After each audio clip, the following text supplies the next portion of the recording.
Hello YouTube, my name is DS and welcome back to Can They Be DLC episode 17. In this episode we're going to be talking about Resident Evil. But before we get to Resident Evil, let's talk about the news of the week. So yes, this episode is coming a day later, mostly because my PC, my laptop, broke. Funnily enough, on Saturday. So I went on Sunday to buy a new PC and would work on all that stuff. Couldn't really get the video done, so yeah, that's why the video has been delayed. The PC was already giving me issues that's why it's the Not So Elite Smash stopped at episode 44 with Mewtwo, and there hasn't been any new videos since then, mostly because the PC was already giving me issues. So now, obviously, it will be continued on. There's only one more video from my last computer that will be uploaded, which will be the Game & Watch episode, or the second episode, or the episode for tomorrow for the Not So Elite Smash. Obviously, new computer, and a computer that really renders things fast. I mean, 40 minutes, basically at 40 minutes, and it rendered already the two episodes of for Not So Elite Smash that I recorded today. So that's great news. Also, for E3, great news for me, because now I can have OBS working properly on this PC. Now, moving over, right now this is going to be episode on the 6th of May, which is today, and yes, this week is going to have two episodes of not so. It's not the Can They Be DLC, another one will be on the 12th, but both this one, the one on Sunday, and the one on the 19th will be basically the last three episodes, not of Not So Elite Smash, but kinda of this season of Not So Elite Smash. And I forgot to make my thingy not replay or play my Not So Elite Smash episodes after it was done rendering. That's beside the point. Will be like basically the next three episodes are basically the finale for the season, because I'm pretty sure at E3 will be getting two announcements, so it will be left with two characters to go. So this will basically be season one. The finale, the true finale for season one, will not be on the 19th. It will be on the 2nd of June, because it will be, I think, the week after, on the 9th or the 8th or the 9th, we're going to be getting either a Nintendo World Championships or another Super Smash Bros. Ultimate Direct, much like we got in 2015 for the Smash Bros. 4, like Ryu, Lucas, and Roy DLC. All of them were announced and came out on the same day. I'm guessing we'll be seeing the reveal for whatever character it's coming next to Smash Ultimate. Maybe obviously more Mii costumes, and I think more game modes that'll be coming to Ultimate for the 4.0, much like we had for Joker, but instead we'll be live stream and all that stuff to keep the pace of Smash and keep us all happy and excited to wait and see. Another thing that happened this week that was funnily enough was the trailer that came out for Sonic, the Sonic live action movie, and Sonic looked terrible. The movie did not look that good.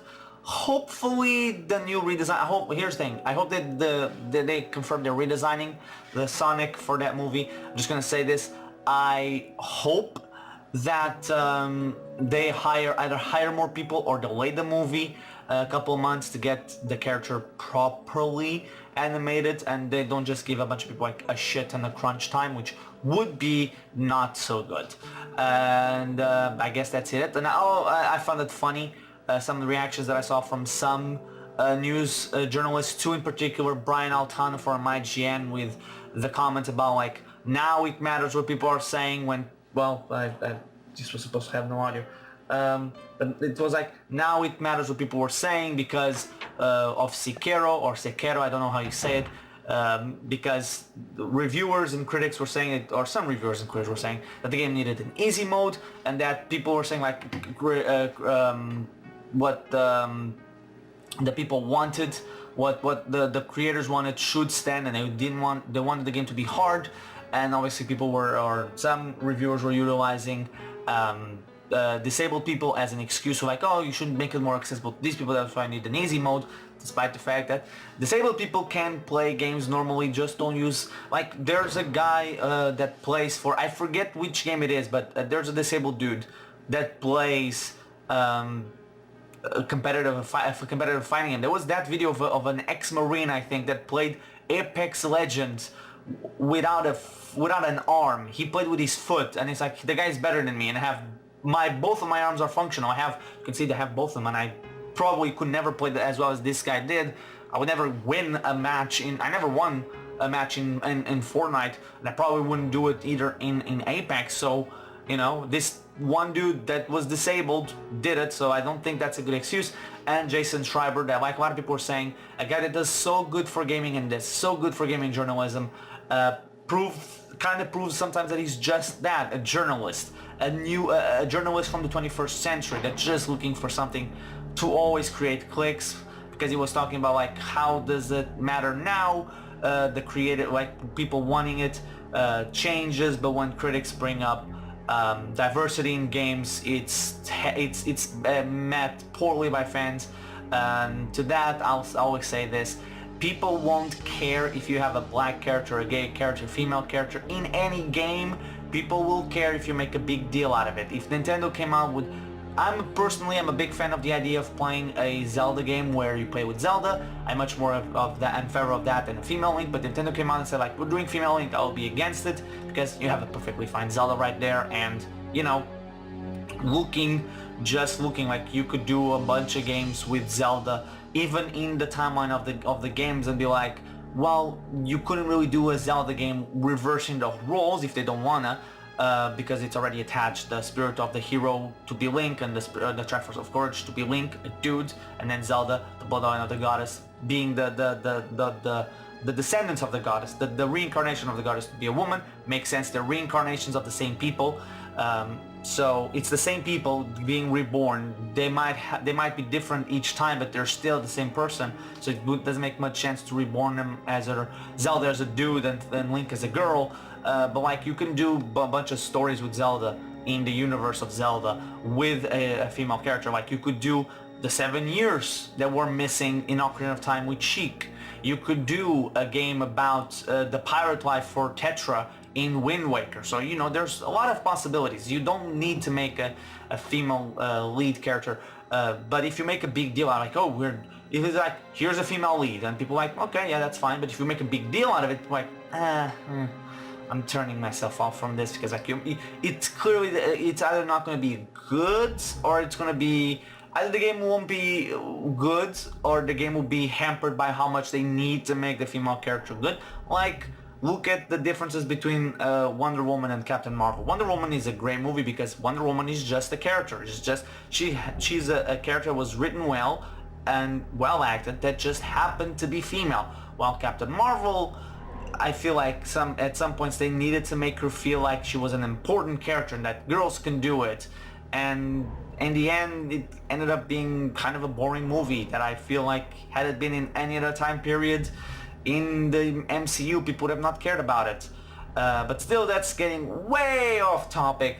But anyway, let's get on to the meat and potatoes of this episode, which is Resident Evil. And can a Resident Evil character get into Smash? Well, I feel personally that the only thing really keeping Resident Evil from getting into Smash is just Capcom, in a way.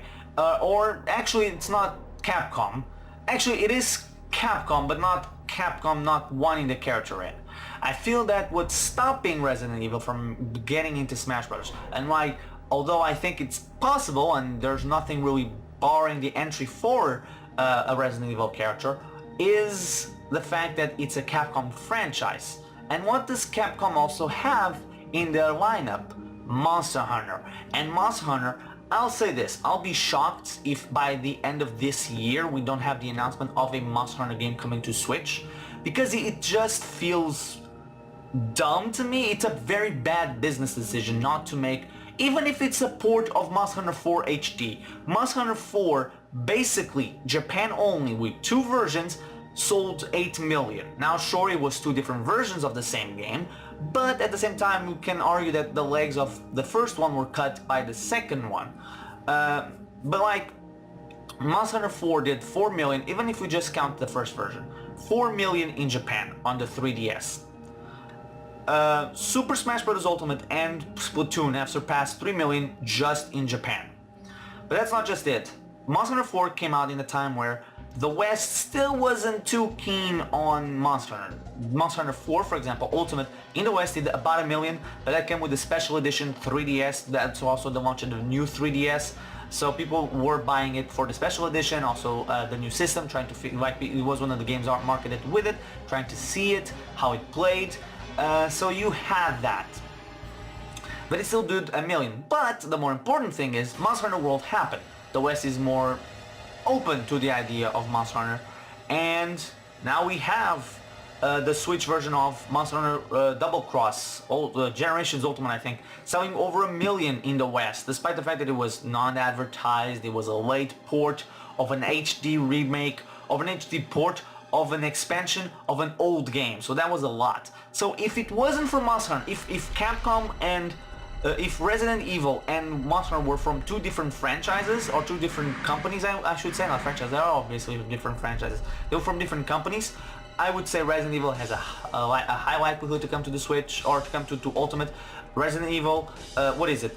0, 1, 4, Revelations 1 and 2 are all on Switch, although the prices for Resident Evil 4, 0 and remake, or one of the, I forget which, I know there's 0, I know it's 0, 4 and another one, not too sure if it's 1 or 2, are like a little bit more expensive than it should be. Like, it's half the price, it's double the price that is on PS4, and it's digital only in Europe, for example, so I would have bought it already had it not been for that, but still. And I'm calling it right now, just like a Monster Hunter game, I believe it's 100% happening by the end of the year on Switch. If it doesn't, it's a bad business call. I'm expecting Resident Evil 5 and 6 to be confirmed for Switch, and we already have Resident Evil 7 on the Switch technically in Japan, so maybe we'll see something come of it from that. So it's up in the air, let's say. But when it comes to Resident Evil, I don't think there's many things that would complicate it or stop it from happening. Just the fact that it's a Capcom franchise, and just the fact that, yeah, it's a Capcom franchise, and the biggest Capcom franchise right now is also super popular in Japan, and it became super popular, and it's been super popular on Nintendo systems. So yeah. But anyway, let's look into the comments from the previous video. So these comments are all over a week old, funnily enough, and we even had one more for in the Sora episode, which was episode 4, Sora and Heartbreak. So first things first, we start off with the King Boo episode comments. First with Genentai saying The Legend of the S Luigi shouldn't be playable in a 3D Mario. 3D World, I'm getting the belt. Well, here's the thing. My point about that was not that Luigi should not be in a 3D Mario. My point was, if you don't want Mario in a 3D, if you don't want Mario or Peach or Toad in a Luigi's Mansion game, I guess in point Luigi's Mansion 3 that might have it, you shouldn't be a hypocrite and being asking for Luigi to show up in a 3D Mario. Also, 3D World is not the first 3D Mario to have Luigi playable. Did you forget about Galaxy? Galaxy had the entire game, the entire second half basically. You could replay the game basically with Luigi if you got, what was it, 120 stars? I think it was, you had to 100% it. Yeah, you had to 100% Mario to unlock Luigi. Then in Galaxy 2, Luigi is just playable in certain missions, and then 3D World he was played for the entirety of the game. I'm just saying, don't ask for a Luigi to be playable in a Mario game if you don't want Mario to be played in a Luigi game. If you want them separated, fine. But Mario has been dragging his deadbeat brother for 30 plus years now, and if Mario shows up in Luigi, I don't think that in Luigi's Mansion 3, I don't think it's a problem. I just think that if you ask for one and complain about the other, you're kind of a hypocrite. That was my point. Then another comment, I think he has 3 comments, yeah, 2 more comments from Get Enticed. First one would be, King Boo would be a great fighter in Smash, and I agree, that would be great to see it. Also, be funny to see how they would work him out. And here's what a Bomberman moveset could look like. Did I talk about Bomberman last week? I don't remember. But anyway, let's look at it, because I haven't seen too many, I've seen very few things around the web that talk about how Bomberman would work outside of throwing bombs. So let's see, and genuinely because I don't remember talking about Bomberman, so maybe I did. It's been a crazy week. Here's what Bomberman's moveset could look like. No true special bomb, obviously. it had to be a bomb. This would act like Link's special from the N64 Smash. I don't remember. Was Link's Smash or bomb in Smash 64 different from Melee Brawl in 4? Maybe it was. I don't know. Did I play Smash 64? I don't know. But then again, what are the difference in 4 and Ultimate? And of course, between Ultimate, but it was that one in 5. I don't remember. Anyway, side special Power Glove. This would be a command grab. A Bomberman rushes forward to grab an opponent and have a bomb blow up in an opponent's face. And that's a neat twist, honestly, on the bomb. Normally when I see people talk about the side special for him is the power bombs, where there's a bigger explosion. And every time I was just like, oh, so down side B and up B, B, side B and down B are all bombs. Down B, special shield. Bomberman could use a shield from a Japan-only WiiWare game, where the shield would reflect projectiles in Smash. That's a neat idea, honestly. I think that, like, for example, Breath of the Wild Link has a lot of untapped potential. Like, that would be a cool idea for Link in the future having, I think, like, reflex and things like that should, like, there has to be, like, something that we should be doing, like, special with another button should do something. And I think that would be cool. Like, the Inklings have shield and B refueling, so maybe Link and even Bomberman, like, their shield and B could be like refueling, or not refueling, like reflex and stuff. Special, the jetpack. Bomberman uses the jetpack, yeah. And Bomberman water levels of Bomberman Hero. This could also spike throws. That will be interesting. For Bomberman throws, it could use the Power Glove here too, yeah. I think Bomberman Kangaroo Alley could be used in some of his normals. I don't know what that means, sorry. And elemental bombs could be also used if they wanted to make it more unique. Maybe we use them as the throws, actually. Like up throw has electricity, down throw has fire, you know, some sort of like that. And I have to move forward because, like, my camera has like 5 minutes of battery before it dies. So let's. There's 2 comments, obviously, to go. One from on the Boo video, another one from the Sora video. Actually, I'll just go with the Sora one. Sora for Smash Bros DLC from Noir Gilinski. I don't know. I'm at this point. I just want E3 to come around and announce the 2 characters, and we are left with 2. Because if it is Herdrick from Dragon Quest 3 and Banjo and Kazooie, then we'll finally be over this discussion of Steve, Banjo, Herdrick, and Sora. And Dragon Quest, I feel like, needs to have representation. Before anybody says Slime could be the representation for Dragon Quest, Slime is not the same thing as a piranha plant. He's more of a Goomba. But still, and the final, 3 minutes I have. Okay, so I'm really speeding through. Terry Servetson says on the King Boo episode, I could see a King Boo mask and crown for me hat as Resident Evil characters. I could see some of the characters getting in as costumes for the Mii Gunner, but as for full characters, I'm doubtful because they use actual bullets as opposed to magic bullets like what Bayonetta uses, or pellets like what Joker uses. Well, here's the thing. Both Joker and Bayo are kind of niche characters, so you would need to utilize, like, people would really need to know what they utilize or look for it, so before they said, oh, it's just magic bullets or pallets. If you don't know, like, most people won't realize that Bayonetta and Joker don't actually use bullets. I mean, Joker's special is just called Gun, and then you have, like, Bayonetta's Final Smash is literally people getting eaten in half a minute. But anyway, the King Boo mask and crown, it could be, should he not be DLC and we get, like, Eldol Garg and it's the Nintendo Mii costumes that could come in. That'll be cool to see. I could see the Mii Gunner getting costumes for it, especially if Monster Hunter character gets in instead of a Resident Evil character. But anyway, I'm gonna really have to close this out right now. So thank you guys for watching. I've been the Legend of the S. Join me again next time on Sunday, hopefully, for Heihachi from Tekken. So anyway, thank you guys for watching. See you guys then.